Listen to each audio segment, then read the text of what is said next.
What's going on, everyone? My name is Henry, aka Ahead of the Curve. On today's show, we're going to review the 2004 classic Racism is Bad, aka Crash. Why are we doing this one? Oh, cue the intro.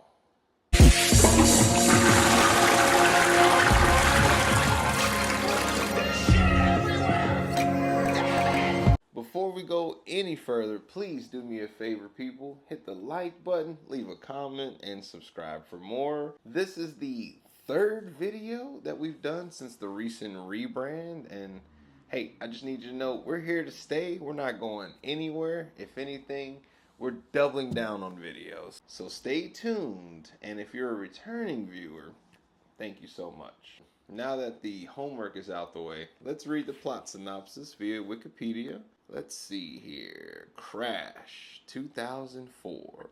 A self-described passion piece for the director, the film features racial and social tensions in Los Angeles and was inspired by a real-life incident in which the director's Porsche was carjacked in 1991 outside a video store on Wilshire Boulevard. What I'm getting is that the director sort of went through what James Cameron did when he created Terminator.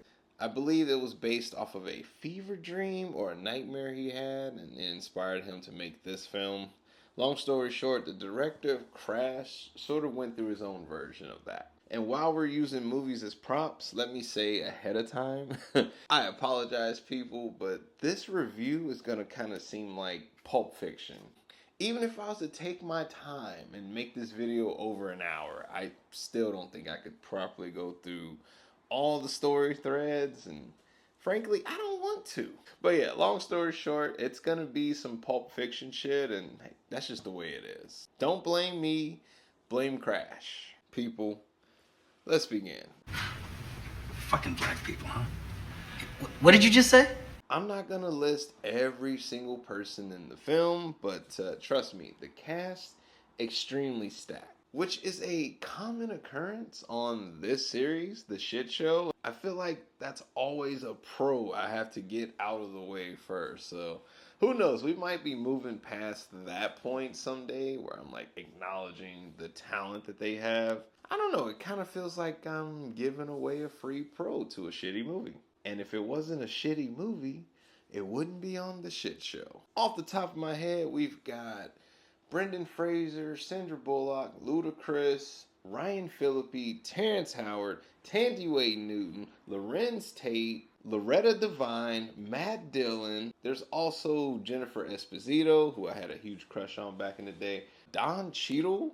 These two are actually our intro starting characters. Don Cheadle actually gets to say the title of the movie, if that means anything. I guess it adds a little bit of context to the title, but people, there's just no subtlety here. That's the one thing that we're going to be talking about throughout this review. Everything's in your goddamn face. It's front and center. Fucking black people, huh? What did you just say? Since I am a kitchen worker, I'm a prep cook at a restaurant, let's use a food metaphor. The movie Crash is not a lasagna, okay? It's not layered at all. You can't just pack on different things. No. Crash is a fucking pizza. And not a supreme pizza. It's goddamn dough, sauce, and cheese at best. And for the record, that's just a metaphor. I love cheese pizza. Honestly, people, I am laughing my ass off at this stupid ass dialogue immediately. This is not what the movie's going for, by the way. This is not a hidden comedy, or it wasn't intended to be, but people, it's hard to take this shit seriously. And yes, there's people like this in the world. Yes, the world is full of shitty people who do shitty things. But it's not so black and white like this film tries to portray it. I mean, even by the end, there's a lot of characters who started off on one side or completely on the other side of the fence. There's rarely a gray area in this film at all. It baffles me, people. I just don't get it. Now, since this is a early 2000s film, it's bit of a response to the 2001 tragedy. Hell, this film takes place during like peak war on drugs, war on terror, so tensions are super high. For example, one of the main stories in this film highlights this Middle Eastern family. There's a mother, a father, and a daughter. Together, they run this convenience store, which means everything to them. Now, this is just one of many examples here, but the father, who I will mostly be referring to as the shopkeeper in this review, shopkeeper's first scene is him buying a gun. Also want to add that the shopkeeper buys this gun legally at a gun store ran by some bigot. I mean, this guy literally wastes no time. I believe the quote was, "Yo, Osama, plan a jihad on your own time." It's like, give them a fucking minute. They're literally buying a gun here. They just need to settle on which ammunition they want. Like, dude, you're about to make a fucking sale, and oh man, this goddamn movie. Anyway, so at this point in the notes, we're like 5 minutes in. Yeah, so many stories. Once again, gonna reference Pulp Fiction here. I gotta apologize for the lack of cohesion in this review already. So we're introduced to Ludacris, Lorenz Tate, Sandra Bullock, and Brendan Fraser. These are just two of many stories that collide, but long story short, we're introduced to Luda, who only speaks in revolutionary. I mean, it's always what black people should and shouldn't do, and luckily Lorenz Tate is there to sort of balance him out. Did you see any white people in there waiting an hour and 32 minutes for a plate of spaghetti? Huh? And how many cups of coffee did we get? You don't drink coffee, and I didn't want any. We didn't get any coffee that you didn't want and I didn't order, and that's evidence of racial discrimination. Lorenz Tate ends up being one of my favorites in this film. Underrated actor. I'm actually about to watch Dead Presidents, which is one of my favorite films of his. That's a classic. We're probably going to do an episode of Old Habits Die Hard next year, so if you're a fan of that, stay tuned. Lorenz Tate's character is not necessarily a good person. I mean, he and Luda rob Sandra Bullock and Brendan Fraser 2 minutes after their intro, but yeah, definitely one of the better highlights, or at least someone to sort of root for in a way. Him, Michael Pena. Heads up, forgive me now, I'm probably going to mispronounce the shit out of this name unintentionally. But the daughter of the shopkeeper, who is one of the main characters in Saw 3, I believe it's pronounced Bahar Sumke? Nope. Particularly with those last two characters between Michael Pena and Bahar Sumek, I'd say those two are probably the ones who actually leave this film in a better note, at least on a better path. For the most part, anyone who starts out in a good, positive note usually ends up corrupted by the end. For a prime example, see Ryan Phillippe's character. This character literally starts off as a young rookie police officer, with something to prove and trying to right the wrongs of the mean streets of the City of Angels. By the end, this motherfucker is probably on the run for life. Good Lord, people, this is a rough one to get through. I'm trying to keep up with so many plot points, and they want to cut to. At the very least, this film needed a re-edit. The pacing is horrible. Within like 5 or 10 minutes, you get 5 or 10 different stories, and it's just, oh my goodness. Why are we juggling so many basic bitch plot lines around horrible people? Why am I doing this? No one asked me to review Crash. Why the fuck am I doing this to myself? Okay, people, listen. I cannot talk about Crash without talking about Matt Dillon's character, who frankly is probably the MVP in my opinion. The character's a piece of shit, don't get me wrong. Well, he's a literal prick, but he's at least engaging when he's on screen. He ends up being a veteran police officer who's teamed up with Ryan Phillippe. They end up pulling over Tandy Wade Newton and Terrence Howard. Yeah, okay, they catch him in a peculiar position, but no, this shit gets out of hand real quickly. Matt Dillon's character gets all handsy while he's frisking down Tandy Wade's character. He's literally doing it on the side of the street where anyone with eyes could see it. He's sort of egging Terrence Howard on as well. He sort of probably wants to start some shit and put those two away. Yeah, it's fucking gross. And in my opinion, what was worse than the actual act it gets to be pretty fucking cerebral when these two are fighting, like turning on each other in the aftermath of this event. Michael Pena, people, which I believe the character's name is Daniel. This character is a hard-working locksmith who literally goes in at all hours of the day. This man is literally just providing for his family. I gotta say, I probably found his storyline to be the most compelling of all, even though I gave Matt Dillon the MVP award. Although we're introduced to him early on at Sandra Bullock and Brendan Fraser's house, he has a whole interaction with them, and where she goes on this ridiculous tirade. I just decided to skip past it in the goddamn notes, but here's a clip. Now, I am telling you, your amigo in there is gonna sell our key to one of his homies, and this time it'd be really fucking great if you acted like you actually gave a shit! Yeah, so he comes back to be a forefront character later on in the film, and it's a really sweet scene, okay? He's trying to comfort his daughter who's hiding under her bed in fear of getting shot.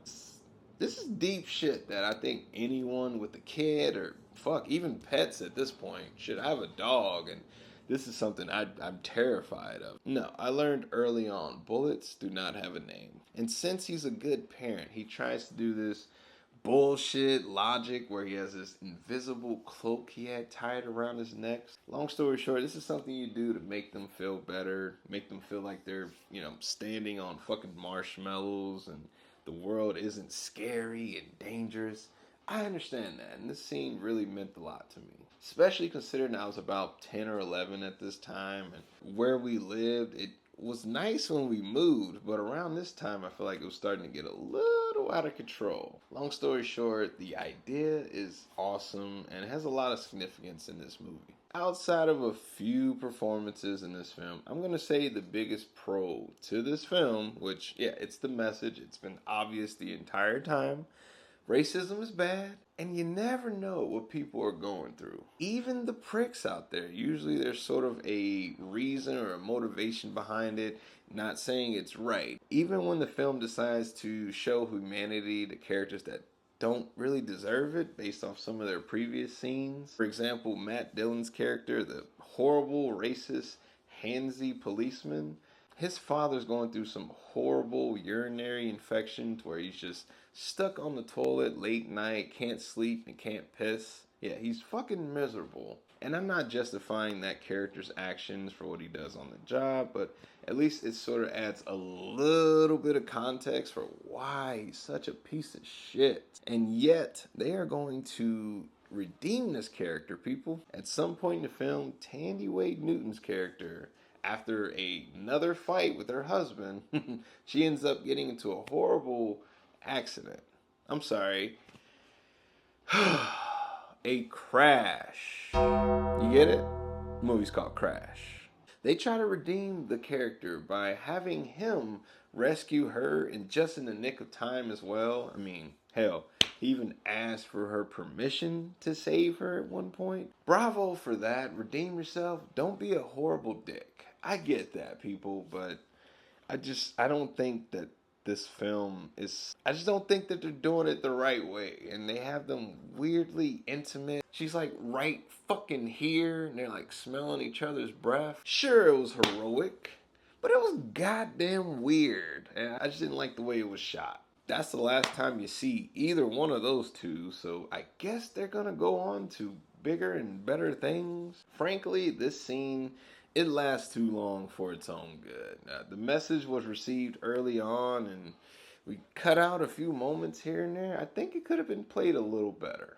People, I am trying, okay? Oh my goodness. I didn't have to put in this work for Food Fight, which, if I'm not mistaken, was the last episode of the shit show, especially before the big rebrand. I was digging deep, y'all. I'm trying to cherry pick what I think would be a pro, and there's just not a lot going on here. So now we're going to circle back to Terrence Howard, who was also, once again, in the middle of a fight, and he was pissed off.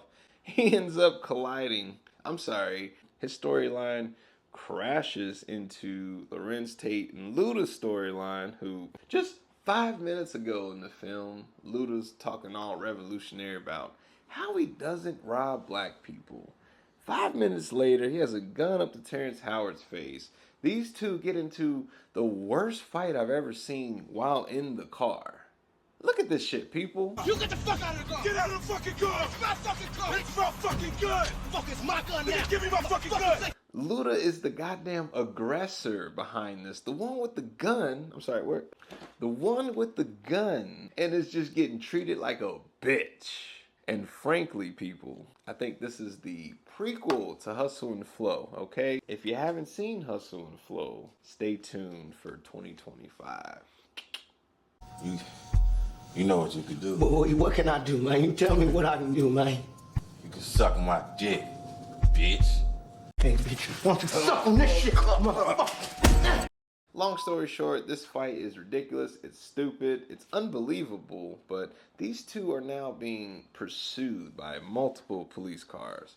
And yet, somehow, they hadn't seen Luda in the front seat. They didn't see Terrence Howard driving while yelling and slapping people. They didn't see any of that. So, as far as they're concerned, Terrence Howard's on his own. Who do you think crashes into the storyline next? Did you guess Ryan Phillippe? Yeah, okay. Gold star for you. This man is risking his life here, while Ryan Phillippe is sort of risking his career, okay? Let me just say something, people. I understand you need to be vigilant and you gotta stand your ground to an extent, but when you have multiple guns facing you, don't run up on them, don't threaten them, don't do any of that shit. Come on, people. Luckily for us, Ryan Phillippe is still a good character. He ends up convincing the other police to just let him go with a warning, and that's that. And I still can't believe this, people, but after all this drama, Luda is still hunched down in the front seat, avoiding it all. Like, what a bitch, man. I wanted to punch him so fucking much in this movie. At this point, we're in the third act, roughly. So, the shopkeeper, remember him from earlier? Yeah, his store gets vandalized. He ends up blaming Michael Pena's character, who is innocent, by the way. Let me just put that in the video. Michael Pena's character, he leaves his name clearly printed on an invoice. I mean, I've never printed my name on an invoice, but whatever. The shopkeeper is able to track down where he lives and pulls the gun out on him. At this point, it is broad daylight, people, and they are on the sidewalk of a street. And they're not being quiet at all, so I don't want to hear that bullshit. Long story short, people, the shopkeeper tries to kill Michael Pena. But his daughter actually jumps in the way at the last second. It turns out the daughter is A-okay for some unexplained reason. Unbeknownst to the shopkeeper, the bullets are blank, so that's really what's going on. But in the eyes of the shopkeeper, he was actually visited by an angel. Just before he was about to do a horrible thing, the angel was able to save him and the little girl. And you know what, people? If that's what it takes for you to not try to kill people, I'm okay with that. Yeah, you were visited by an angel. Good on you. But I cannot forgive the fact that this is still happening on the sidewalks during the middle of the day. A gunshot goes off and all parties just part amicably. Well, just another gunshot, no big deal. Whatever. I understand from a parent's perspective that their kid is okay and that's all they care about. But hell no. Beat the dog shit out that motherfucker, okay? No. He don't just get to walk home and just live happily ever after. Before we go any further, people, I want to remind you that I thank you so much for tuning in. If you made it this far, you're a goddamn trooper. Just to offer my perspective on this was not a fun viewing or reviewing experience.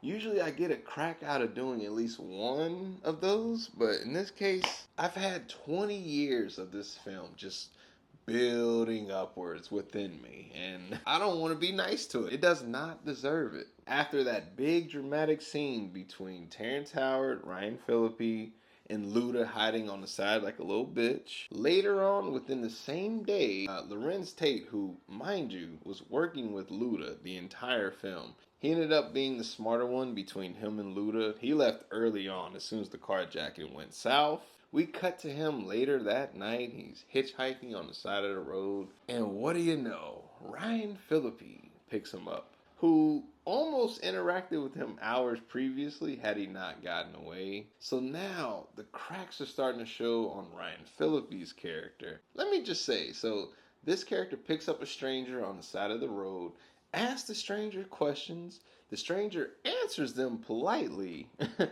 he doesn't like it. But let me say, this is where, he's sort of like, he's super passive aggressive to him. He's just dismissing whatever he says, and he's just looking at him side of his eye and racially profiling him. But yada yada yada, these two end up going at it, and he pulls the car over, tells Lorenz Tate to get out.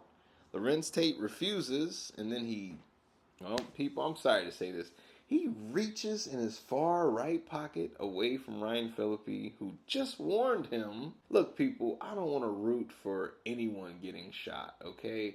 But when you're in a threatening position like this, once again, just comply, because you're in his car. You're in his property. If he feels threatened and he kills you, he has a good chance of getting out of that. Whereas if the situation's reversed, you're pretty much fucked either way. Even though this ends up really bad for Lorenz Tate, fortunately, he wasn't reaching for a weapon. It turns out he was reaching for his good luck charm, which Ryan Phillippe also has. It's a weird and really unfortunate coincidence, and instead of reporting it like he should have, he ends up ditching the body and burning his car. Like I said early on in this video, he might be on the run at this point. I have no idea. And while we're at it, this ends up being the crime scene that Jennifer Esposito and Don Cheadle are at in the very beginning. And it turns out, in a sick twist of fate, that Don Cheadle and Lorenz Tate are actually brothers, and they're just on different sides of the law.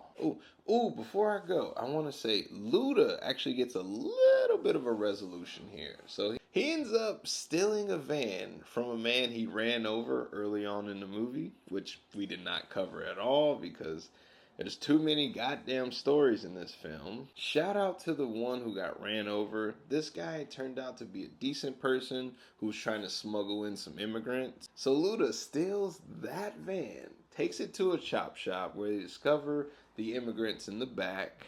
Oh my goodness. It's just, what are we doing?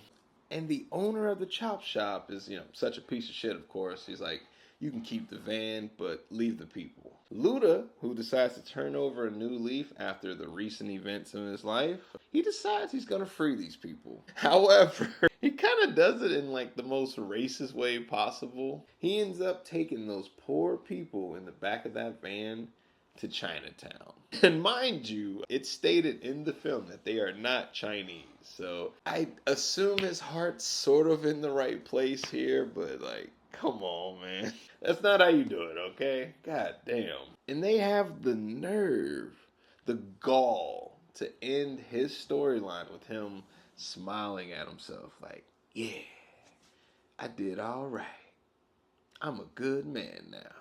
And then another crash happens, and the hate/racist cycle shall continue. People, this review here has not been easy for me. If you know my review system, you probably already know where the fuck I'm going with the rating on this one. No, people, this was not worth the viewing at all. I actually went on eBay to buy this copy, and I think I spent like $4 for it, but that was way too much. I'm gonna give Crash the lowest possible rating. Fuck this movie, people. I'm done. I don't even want to watch it again. I don't know if I ever will. There's almost nothing for me to hang on to, nothing for me to really take from this film outside of don't be a dick and don't be racist. These are things that we are, for the most part, born innately knowing. And if you needed this movie, this stupid, obvious piece of shit of a movie to become a better person, then hey, good for you. But for people like me, I don't feel like being preached to for 2 hours. Especially when it's not coherent at all. It's like, oh my God, don't do the Pulp Fiction route. Woo! People, I can't believe we made it through this one.